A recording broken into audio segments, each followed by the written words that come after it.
लिखो नाभिकीय संलयन, नाभिकीय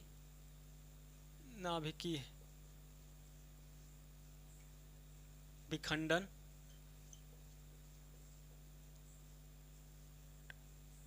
नाभिकीय विखंडन और नाभिकीय संलयन।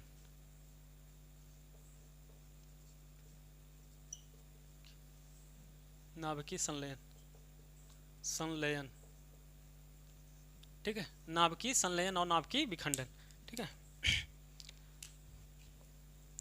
नाभिकीय विखंडन और नाभिकीय संलयन, देखो इसे समझो, इसी में आपको हाइड्रोजन बम और परमाणु बम मिलेगा, क्योंकि पूछता है कि हाइड्रोजन बम किस पर आधारित है, परमाणु बम किस पर आधारित है, इसी पर ऐसे ही पूछता है।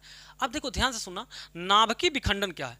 नाभिकीय विखंडन का मतलब जब एक नाभिक क्या करता है बाबू, एक नाभिक क्या हो, एक नाभिक टूटे, क्या हो, विखंडित हो, टूटे कई नाभिक में, ठीक है, एक नाभिक कई नाभिक में टूटे, विखंडन कहलाता है। नाभिकीय संलयन क्या बाबू, उल्टा हो जाएगा।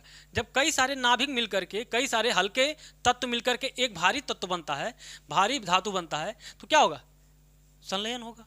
जब कई सारा मिलकर के एक बने, जब एक ठोरा कई ठोरा बने, बस सिंपल सा मतलब है। नाभिकीय विखंडन मतलब एक नाभिक कई नाभिक में टूटे, कई सारा एक में टूटे, एक में मिल जाए तो क्या होगा, नाभिकीय संलयन होगा। कई सारा एक में मिल जाए, ठीक है ना। देखो एक नाभिक कोई तत्व है, उसका नाभिक टूटेगा तो कई सारा बनेगा, कई सारा बनेगा, नाभिकीय विखंडन। कई सारे हल्के नाभिक मिलकर के एक नाभिक बनाए तो नाभिकीय संलयन कहलाएगा। सिंपल सा मतलब, तो लिखा देते हैं इसी चीज को, आपको लिखो नाभिकीय विखंडन, भारी नाभिक, कोई भारी नाभिक,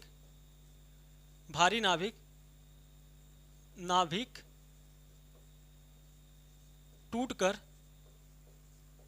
हल्के नाभिक में परिवर्तित होना, हल्के नाभिक में परिवर्तित होना, नाभिक में परिवर्तित होना, नाभिक में परिवर्तित होना, ठीक है ना, नाभिक में परिवर्तित होना, ये ध्यान रहे। जैसे आप क्या कह सकते हो, इसमें इसके लिए प्रयोग होता है, नाभिकीय विखंडन में प्रयोग होने वाले धातु। नाभिकीय विखंडन में कौन सा धातु प्रयोग होता है बाबू, तो कहोगे यूरेनियम सर जी, यूरेनियम, प्लूटोनियम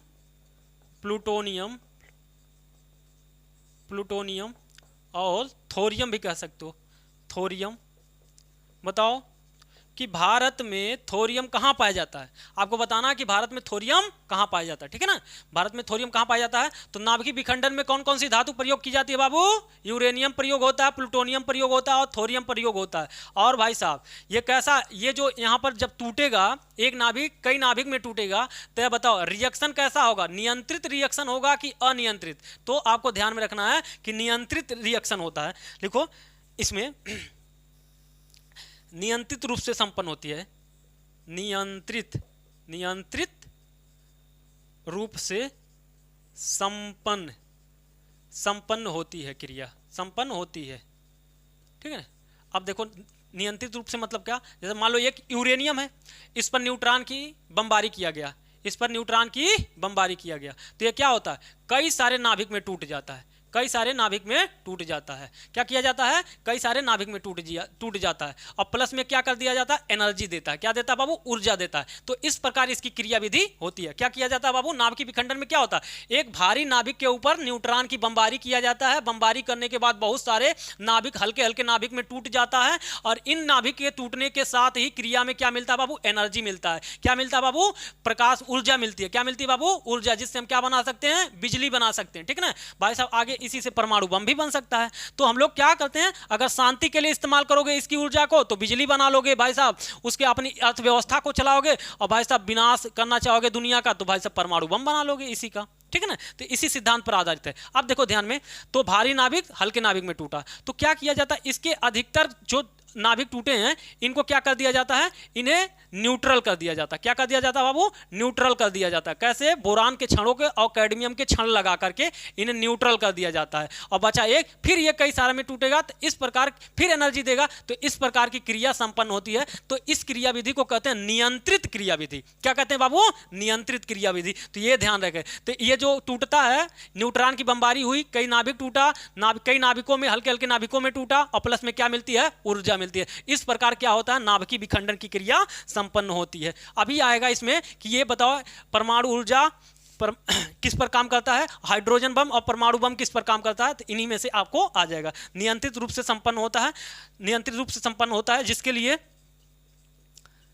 लिए क्या इस्तेमाल किया जाता है, जिसके लिए लिखो, कैडमियम और बोरान की क्षण प्रयोग किया जाता है। कैडमियम पूछा गया क्वेश्चन है, कैडमियम और बोरान की क्षण प्रयोग किया जाता है। बोरान की क्षण, ठीक है ना, बोरान की क्षण प्रयोग किया जाता है। देखो, जो हल्के नाभिक टूटे हैं उन नाभिकों को नियंत्रित करने के लिए क्या प्रयोग किया जाता है, कैडमियम और बोरान की क्षण प्रयोग किया जाता है। क्या किया जाता है बाबू, बोरान की क्षण प्रयोग किया जाता है। अब लिखो परमाणु बम नाभिकीय विखंडन पर कार्य करता है। परमाणु बम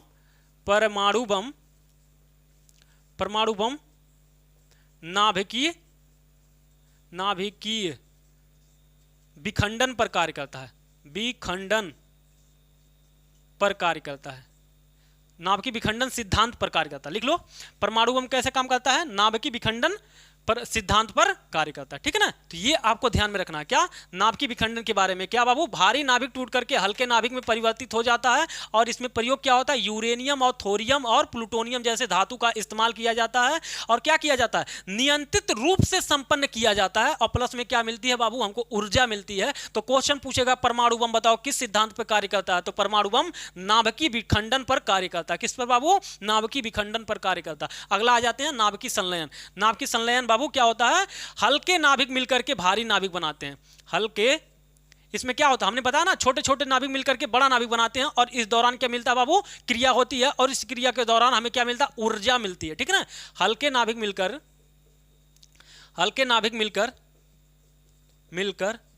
भारी नाभिक बनाते हैं। भारी नाभिक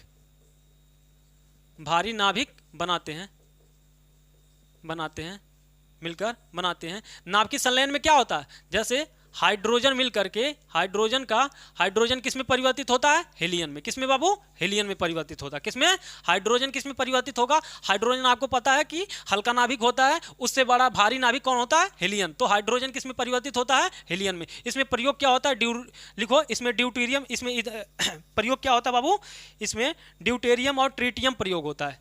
इसमें नाभिकीय संलयन में इसमें ड्यूटेरियम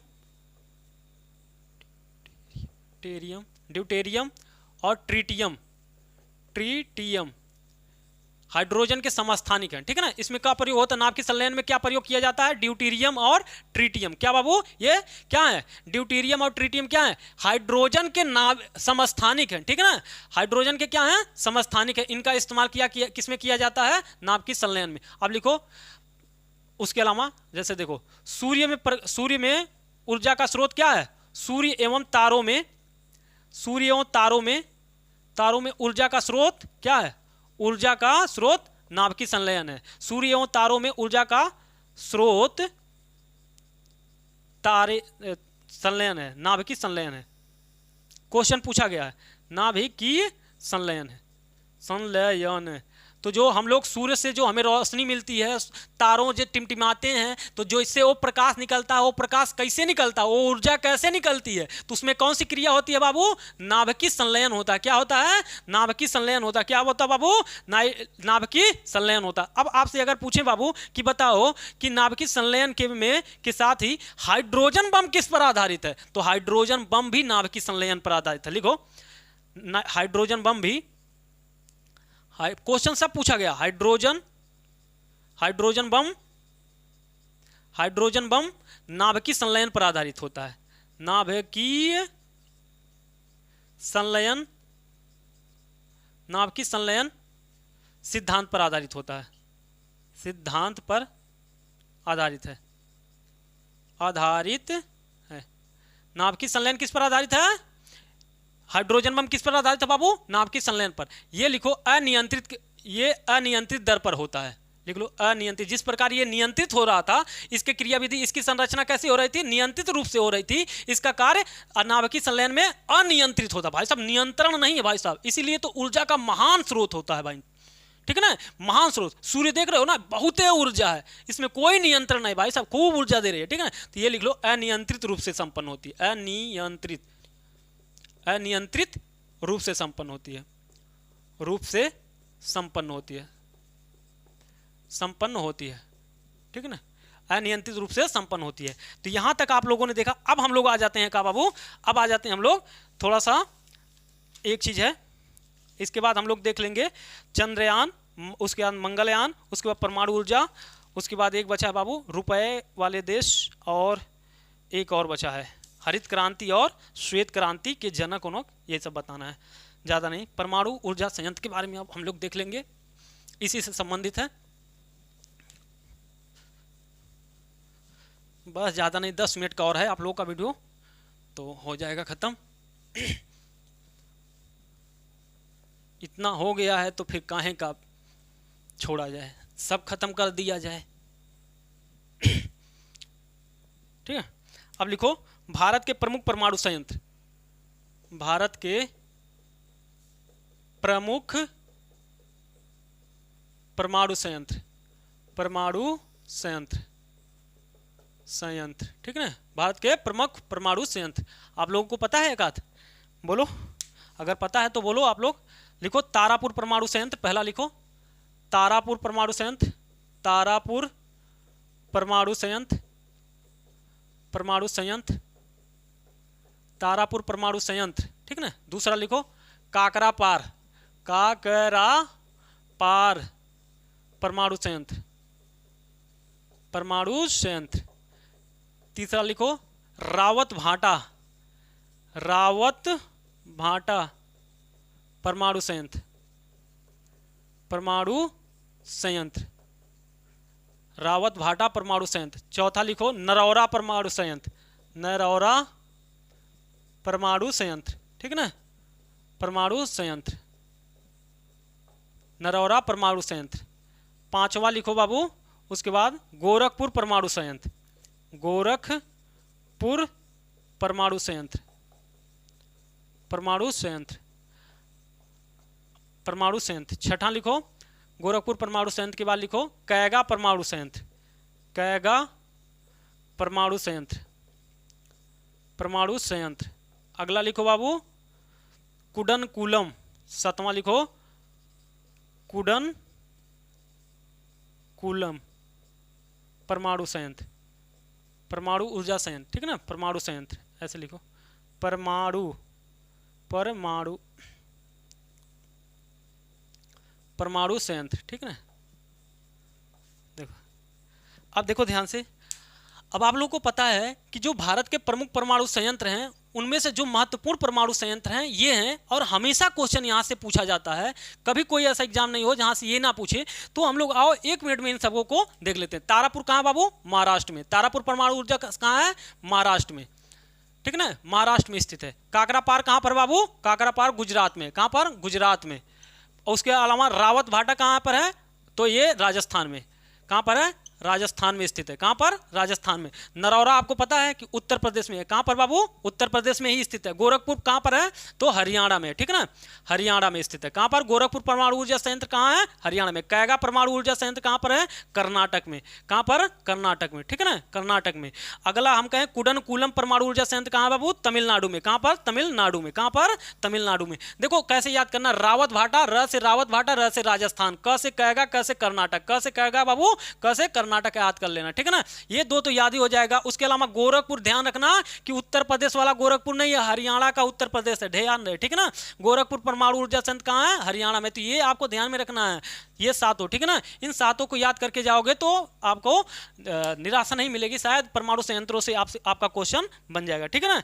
और उसके अलावा हमने आपको बताया परमाणु ऊर्जा संयंत्रों में क्या प्रयोग होता है बाबू?